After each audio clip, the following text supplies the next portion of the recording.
Hello there, my friends. This is a wreath kit available in my shop celebrating America's 250th anniversary. This is a mesh wreath, and a lot of people may not know how to create a mesh wreath with, this is 10-inch mesh, and then I've got a base. So I'm going to walk you through that whole process just about getting the base done. It doesn't have to be patriotic. You can pick any kind of combination you want. But my particular method for this wreath is going to be 2 rolls of 10-inch or 10.5-inch or 10.25. It doesn't matter. 10-inch mesh, but it needs to be 30 feet or 10 yards, okay? Are these pretty ribbons? Ooh, pretty. This is going to go off to the side. All right. So I'm prepping this for a wreath making that I'm going to be doing tonight, but not everybody wants to sit there and see me make the base because it's kind of something that experienced wreath makers know, but not everybody knows how to make a mesh wreath base. So that's what we're going to do. We're going to take the 2 rolls here. This is an OAD work wreath frame. This is available in my shop, but this is going to hold all the mesh on there. There should be 8 on the inside, 10 on the outside, these little branches. So I need 18 pieces of mesh. That is important. I'm going to cut 18 pieces of mesh at 18 inches a piece. That should actually give me 1 piece of mesh left over, just in case there's like a little splice in the middle. It's always good to have a little extra, okay? So this one is a Deco poly mesh. And Deco poly basically just means it's got this, it's this plastic, it looks like plastic netting. Okay, that's all the mesh is. And then this is a border stripe on the outside. Now because it's shiny, this is metallic, we call this a metallic border stripe mesh, okay? Got that one. This one is a new one I started carrying in my shop. This is also a Deco poly mesh, but it's got these vertical stripes mixing the red, the white, and the blue. This has sold out on me twice. I just ordered more, and I bet it's gonna sell out again. And this one is really pretty too. So I like to have ones that have, mix up the pattern a little bit. I wouldn't want a red on a red, but because it has the stripe in there, it's gonna make it really pop.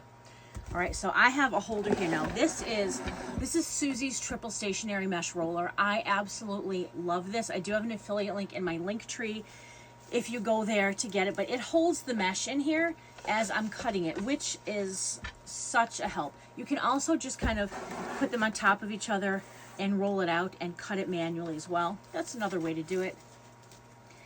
I just like to do things the easy way because nothing makes me more angry when mesh goes tumbling off the ends of my table. All right, so we are gonna have to cut this with, you can use scissors, but I prefer using a rotary cutter. It makes a nice crisp edge. Some people also wood burn the edge. I don't have a wood burner. I don't want to breathe in the chemicals, but more importantly, I don't want to burn myself. I'm very, very clumsy when it comes to this stuff. Okay, so I've got them on top of each other because this way I can make 18 cuts instead of having to make 36 cuts. All right, makes it a lot easier. And then when I stack them, they're already kind of together, so I can just kind of go from the stack and not have to go from one to the other to the one to the other, okay?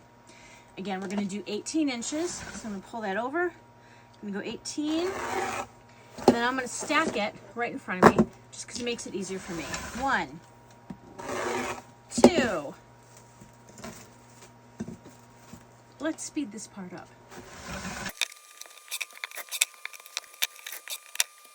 We take our wreath frame, take off the price tag, because I'm really good about that. All right, my frame over here. We're gonna take our first piece of mesh. Actually, I take them off 2 at a time, because then I kind of know what I'm doing, but we're gonna separate these out. I'm gonna start with this one with the border stripe. It naturally wants to curl up. You see that? Because it's been on a roll. It wants to do this. We're gonna let it, but we wanna take these ends and bend them inward. So we're gonna roll them on the inside because this will help add fullness, but also this will keep it from fraying. So 1, 2, 3, 1, 2, 3, okay? And then all we do is just ruffle it up the middle until you have a little bow tie, right? Then you're gonna come in here. I recommend starting on the bottom. It's easier that way. Open up a set of your ties, put it in there, and just twist it. Now, I'm gonna put another one in there so I didn't have to do my big final twist. So let's go do another one, okay? Here's the vertical stripe. I love this mesh, I love this mesh. Here we're gonna go curling in the ends. You can do it, you know, 2 or 3 times. It depends what you want to do. Just know the more that you curl it in, the less ruffle area that you're going to have here. So if these are real super big, you're not going to have as much space in there. So now this one, I've got one in here like this. I want to put one on the other way. So it's kind of in there like an X shape, and twist, okay? So it's in there like an X, all right? Now, going the next way, we can either, grab this next one, we can either do the same thing and put the vertical stripe on the top, or we can mix it up and go the other way. And I'm gonna go the other way just because I wanna make things more emotionally difficult for myself. So I'm gonna start with this mesh. Okay, I'm just gonna walk that right up. You kind of almost can hear a scraping sound on the table when you're doing it, okay? That's gonna go in there for one. Now you can also use 21-inch mesh going around in poofs, and you can also do where you can roll these up into curls and do like a set of 3 just curls in here as well, but I'm not such a fan of that method. I like the Cruffle. It's called a Cruffle because it's a curl on the end and a ruffle in the middle. So there you get curl, ruffle, Cruffle. The more you know. Sorry. All right, now we're gonna go back to putting vertical stripe on top again. And this is the part where Linda's going to sit down because I am old and tired. Okay, so again, we are going to curl it 1, 2, 3. Curl it from the top, 1, 2, 3. And I'm just gonna scrunch it up the middle till you get a curl. Sometimes people have used a Bodabra, which is a bow making tool, to kind of hold the Cruffle in there until you get the second one, and then kind of put them all in at once. But I just put it in there. If I'm gonna put it in anywhere, I might as well stick it in the wreath, right? And the more you do it, the faster it goes. All right, but it's a really good way to make sure that you're not gonna have any strays. This way, the only time you're gonna really see some strays in your mesh, and by strays, I mean parts of like the edges might come a little frayed, just slightly. And that's just the nature of mesh. It's gonna do it no matter what. But it'll just be on the outside. So then you just go through when you find your scissors and just go snip, snip, snip. I call it plucking the stray chin hairs because it reminds me of what I do at night. Okay, so here we go. I'm gonna fast forward this now to finish what's on the bottom.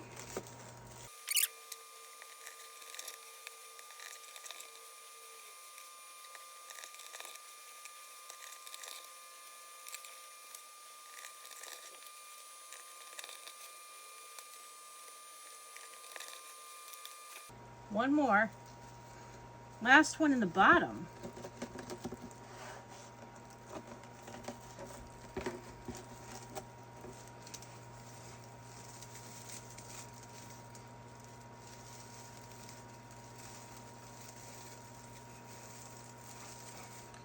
Okay, we have finished the outside. Check her out. So pretty. Now, very important, before you move to the next top layer, take a break. Dance break. Ooh, ooh. Ooh, ooh. Yeah, yeah, yeah, yeah, yeah. Woo-hoo, yeah. Okay, now we're gonna do the inside, okay? We're limber. We've rested, we got the energy going. Now we're gonna do the inside. Same exact way we did the outside. Grabbing 2.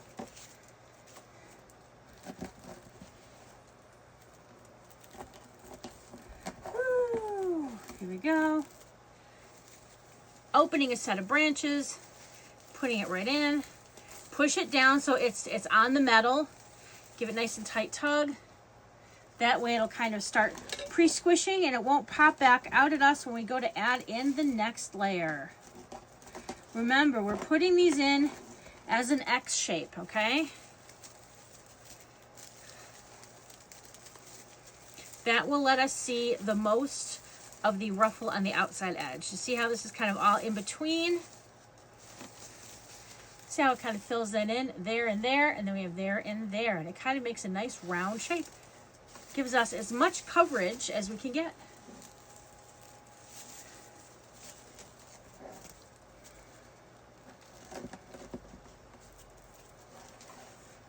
Here we go.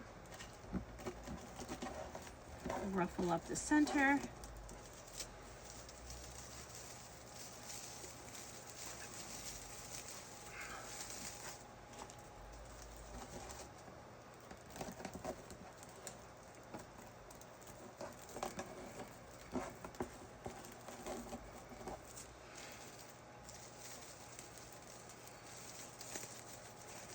All right.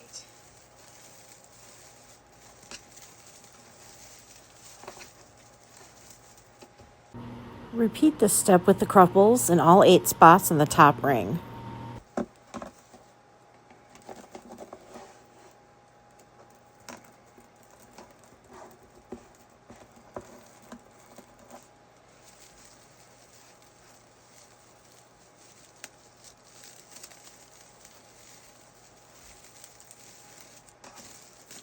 And here you go. We have a nice, pretty finished wreath.